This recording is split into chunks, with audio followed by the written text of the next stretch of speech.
ओडिशावासी भल पाई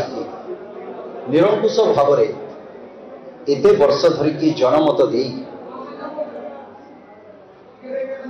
मु तो कहि आजिका दिन में सी होचंती आमर छामु तेणुक जो छामु को आम निर्वाचित करके जो राज सिंहासन आम बसईचे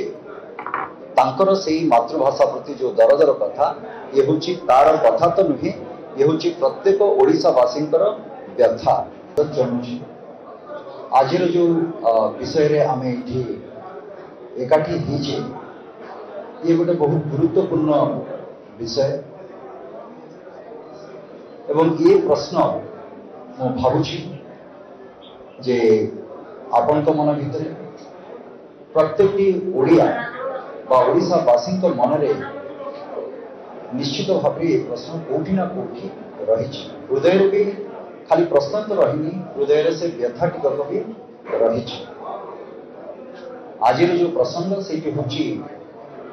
माँ माटी और मातृभाषा परवर्ती समय आहरी अनेक कथा कहि किंतु प्रथम कथा हूँ जे माँ जे मते जन्म दी माटी जहाँ पर मु पाद देकी बड़ा हो मातृभाषा जे हूँ मोर प्रथम परिचय जो पर्यंत मु मो भाषा कहनी से पर्यंत मो परिचय के जापर मुझे तेणुक माँ को तो कहीं अस्वीकार करें एवं माटी को भी कहीं अस्वीकार करें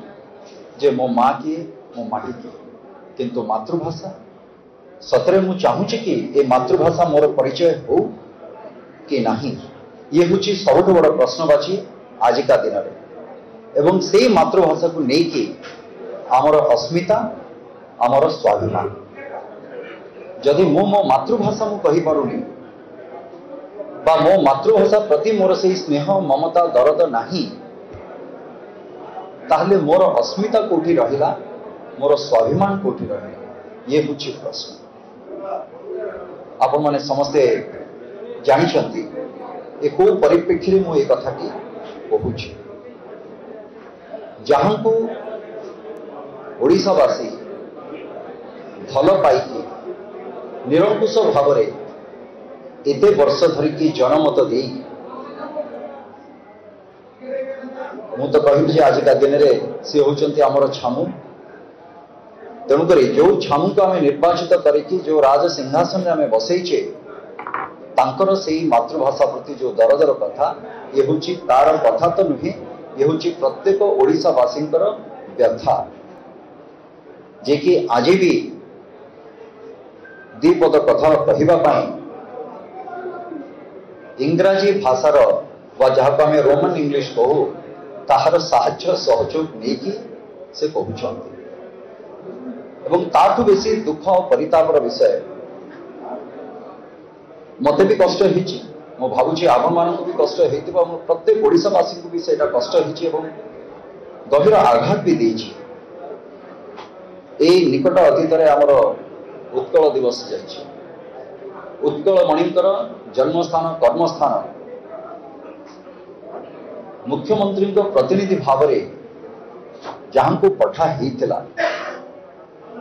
आपण माने सेटा समस्ते जानिछंती मोर मीडिया बंधु माने प्रत्येक लोक देखिछंती ताको किंतु मु कहबी जे से जो नीलवर्ण श्रृगाल को से जगह को तांको पठा जाइथिला कहीं आमर अन्य केही नथिले माननीय मुख्यमंत्री को कौन सेतिकी समय हलानी जहाँकर गाथा आम शुणी शुणी बड़ होइछे से जगह को जीवापाई गोटे मिनिट्र समय हलानी जो जड़े नीलवर्ण श्रृगाल को से जगह को पठाला तांकरी स्मृति रे जहाँ का अवदान रही मु आज एक कथा कहूँ मु आसुची गंजाम माटी जो जगार प्रथम करके 1936 मसीह जो आम स्वतंत्र उत्कल प्रदेश स्वाद चाखी से माटी आरंभ होता आपणकर यार कथा से जो ड्राफ्टिंग होता जहाँ को परवर्ती समय उपस्थापना कर लंडन पार्लियामेंट से जगह एवं सेमती गोटे परिवार से स्वतंत्र उत्कल प्रदेश अभियान रे सामिल थिला तो से परिवार गोटे दायर भाव में आज भी मोर से कष्ट एबे आपण माने किछि दिन तले आपण माने देखिथिबे जे ओडिया भाषार गोटे विश्व सम्मेलन करागला आज भी बड़ बड़ कोडिंग सब जगार लगी आज भी रही सेटा ओडिया अतीतर अस्तित्व ओडिया भाषा अतीतर अस्तित्व ओडिया भाषा भविष्यत एमती गोटे कैप्शन किछि लिखाई मनरे प्रश्न आसुची अतीतर अस्तित्व तो ठीक अच्छे आमर अस्तित्व हूँ मो भाषा निश्चित भाव में आम गोटे सुंदर स्वप्न तो देखा ओडिया भाषा को लेकिन से भविष्य को लेकिन से सुंदर स्वप्न आम देखा किंतु सबुठ बड़ प्रश्नवाची हूँ जे वर्तमान आजिकार स्थिति रे ओडिया भाषा कौटी जदि अतीतर स्मृतिचारण आम करुचे भविष्यर स्वप्न आम देखुचे ताले वर्तमान स्थिति कौ जगार ताकू भी आमको परीक्षा पड़े एंड वर्तमान जो स्थिति से स्थिति हूँ कांत कवि को कंठ कवि बोली कह या बड़ दुर्भाग्य कौन हो पाए एंड जो भाई भाव ओडिया भाषा को उच्चारण करा जाउची देखले तो निहाती गोटे ओडिया भाव तो से कष्टता रही गोटे भाषा प्रतिष्ठान गोटे करागला एवं दुखर विषय एते वर्ष हो गला पाखापाखि 10 वर्ष हो गला सेटा तादरे प्रथम क्लास रे लिखाई जड़े सेमिति भाषाविद बा साहित्यकार जहाँ को आम एमिनेंट बोली कहूँ इंग्राजी सेमिति जड़े लोक तार डायरेक्टर रखा से भी जानते डायरेक्टर किए एवं जी संयोजक जे जोटा कि मूलतः सबुठ माने सब जोटा इम्पोर्टेंट जिनस भितर जे लोक संयोजना करेंगे प्रत्येक कथा को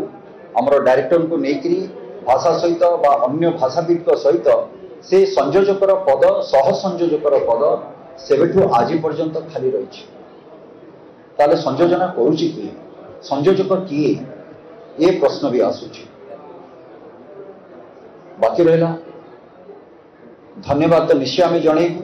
जो शास्त्रीय भाषार मान्यता देइछन्ति ओडिया भाषा किंतु से ओडिया भाषार जो शास्त्रीय भाषार मान्यता पाइबा परे से सांकेतिक भाषा भाव में ताकू से प्रयोग कले निर्वाचन रे जे आमे शास्त्रीय भाषार मान्यता आमे दिया करिछु किंतु शास्त्रीय भाषार मान्यता देदेले खाली सेतिकरे सेठी सरीजीव कथा ना परवर्ती कार्यक्रम जहाँ रही ओडिया भाषार प्रचार प्रसार करवा एवं ताकू जनमानस रे आदृत करैबा एटा तो कर्तव्य गोटे सरकार एवं प्रत्येक समय प्रत्येक स्तर में छामुठू आरंभ करी तल पर्यंत जो माने भी अछंती से भाषा प्रति कौन सी प्रकार मोह माया ममता थिला भया तो लागे मोर आशा विश्वास जे आपण मानक माध्यम रे एक कथा समस्त ओडिशावासी जो माने ओडिशा रे अछंती जो माने प्रवासी अछंती समस्त पाखक ए कथा जाओ समस्त हृदय रे कथाटी आसु एवं आगुकू जो ओडिया भाषा बा ओडिशार अस्मिता एवं स्वाभिमान को लेकिन जो प्रश्न आज उठी समस्त जनमानस रे एटा आसु मोर अनुरोध जे यार बहुल भाव में आपण मानक माध्यम रे ये प्रचार एवं प्रसार भी हो धन्यवाद।